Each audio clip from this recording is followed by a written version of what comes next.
Olá, amigos. Sou o pastor Doug Batchelor. Gostaria de tomar alguns momentos para poder falar como guardar comida para a próxima tormenta. Sim, todos nós temos visto imagens chocantes nos últimos dias nos jornais, de pessoas fazendo filas nos pátios dos grandes supermercados e logo entrar para ver se consegue alguma coisa para sobreviver no caso de não terem mais acesso aos supermercados. E é interessante que uma das primeiras coisas que as pessoas compram é o papel higiênico, papel toalha, e parece que o refrigerante e a cerveja saíram voando das estantes. Alguém tirou uma foto de um supermercado onde os artigos ençucarados haviam desaparecido, mas o lugar de frutas e verduras estavam cheios. E isso mostra um pouco qual é a prioridade das pessoas, não é verdade? Mas na realidade, há um momento em que é apropriado guardar comida antes da tormenta. Deixem-me ler algo do capítulo 6 de Gênesis. Versículos 13 a 22. Então disse Deus a Noé: E eis que os destruirei com a terra. Faze para ti uma arca de madeira de gofer, e faça compartimentos na arca. E de tudo o que vive, de toda a carne, 2 de cada espécie fará entrar na arca, para os conservar vivos contigo, macho e fêmea serão. E leva contigo, presta atenção agora, de toda a comida que se come, e ajunta para ti, e te será para mantimento a ti e para eles. Assim que antes da tormenta, Noé não só levou 2 dos animais imundos e 7 dos animais puros, mas também levou comida na arca para sobreviver à tormenta que se aproximava. Estiveram nesse barco quase 1 ano, assim que precisavam realmente armazenar alimentos. Bem, minha mensagem não se trata de armazenar comida física. Há um momento em que se pode fazer isso. Os filhos de Israel, quando passaram pelo deserto, Deus pediu para que eles colhessem o dobro de maná na sexta-feira para terem o que comer no sábado, porque não caía maná. Mas quando tentavam armazenar maná em qualquer outro dia, isso criava bicho e se estragava. No livro Maranata explica que aqueles que estão tentando armazenar para o tempo de angústia se tornarão contra eles? Em Maranata 179 diz: O Senhor me mostrou em visão reiteradas vezes que é contrária à Bíblia fazer qualquer provisão para nossas necessidades temporais no tempo de angústia. Vi que se os santos tivessem alimentos acumulados por eles ou nos campos no tempo de angústia, quando a espada e a fome e pestilência estão na terra, seria tomado deles por mãos violentas e estranhos ceifariam seus campos. Será para nós, então, tempo de confiar inteiramente em Deus, e Ele nos sustentará. Vi que nosso pão e nossa água serão certos nesse tempo, e que não teremos falta, nem padeceremos fome. O Senhor me mostrou que alguns de seus filhos ficariam com medo ao ver elevar-se o preço dos alimentos, e comprariam alimentos a fim de guardá-los para o tempo de angústia. Então, no tempo de necessidade, eu os vi dirigir-se a seus alimentos e olhar para eles, e eis que criaram vermes e estavam cheios de criaturas vivas, sendo impróprio para o uso. Assim que aqueles que acham que devem armazenar comida para o tempo de angústia, Deus nos sustentará durante esse tempo. Quando os filhos de Israel estavam no deserto, Deus milagrosamente proveu para eles. Deus proveu para Elias quando estava fugindo no deserto. Inclusive Jesus, depois do seu tempo de tentação no deserto, os anjos o alimentaram. Deus vai cuidar do seu povo.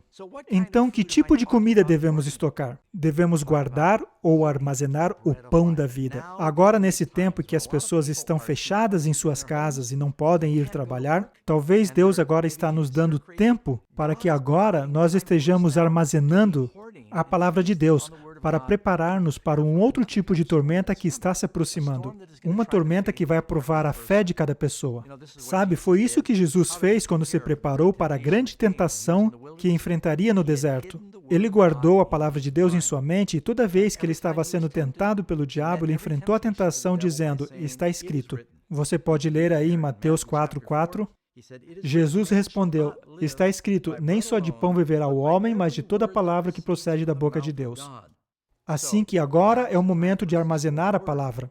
Há um outro texto com relação a isso no livro Grande Conflito, página 593.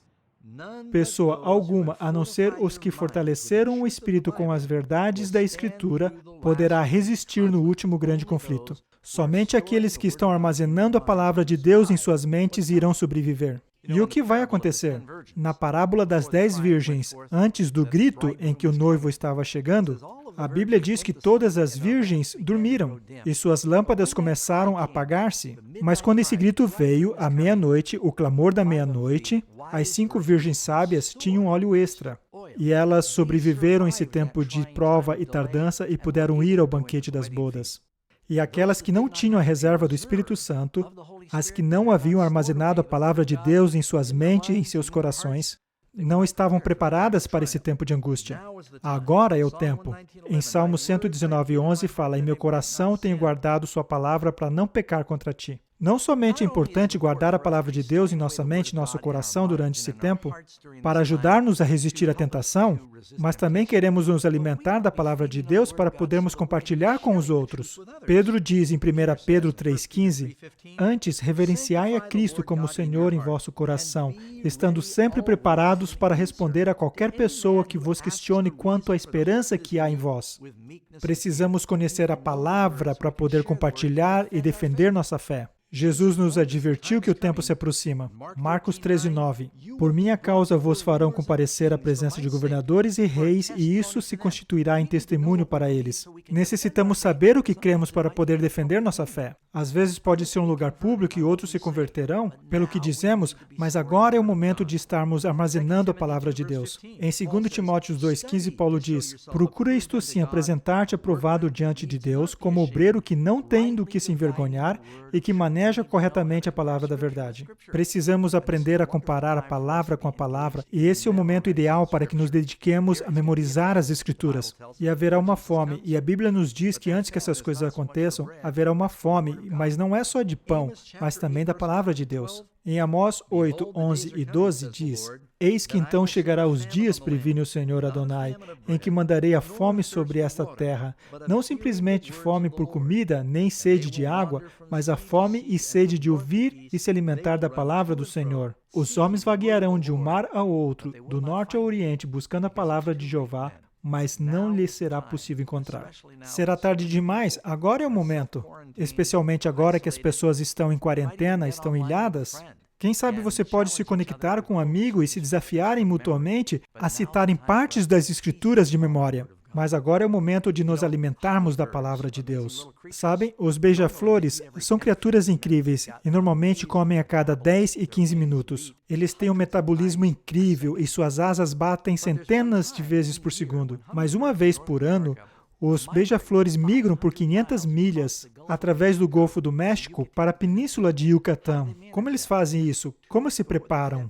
Bom, 2 semanas antes de fazer essa migração, eles se enchem de néctar. Eles vão de flor em flor e dobram seu peso corporal para poder sobreviver a essa viagem através do oceano. E às vezes eles enfrentam tormentas ao longo do caminho, mas logo chegam ao maravilhoso paraíso na Península de Yucatán, onde sobrevivem o inverno. Amigos, agora temos que estar armazenando o néctar da palavra de Deus. A palavra do Senhor é mais doce do que o pão de mel. Se alimente da palavra de Deus enquanto se prepara para a tormenta que se aproxima.